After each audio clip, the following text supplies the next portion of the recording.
All right, in this guide, I'm going to show you exactly how to automate your workflow inside ClickUp. And we'll set up a full example where a task automatically moves to another list whenever its status changes. Yeah, super handy if you want things to run by themselves.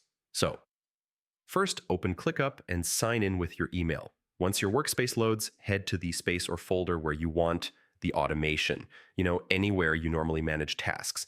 Now look at the top right and click on the little Automations button.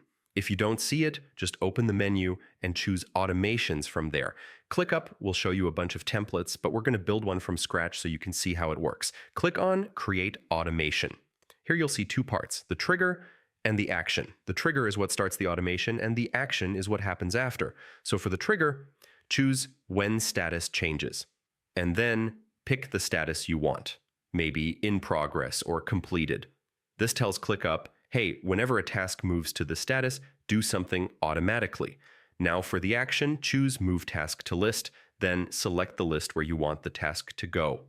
This could be a review list, a completed projects list, or whatever fits your workflow. Once you've picked both the trigger and the action, click the Create or Save button. ClickUp will turn that into a live automation instantly. To test it, just open any task and change its status. After a second or two, you'll see it jump to the new list all by itself.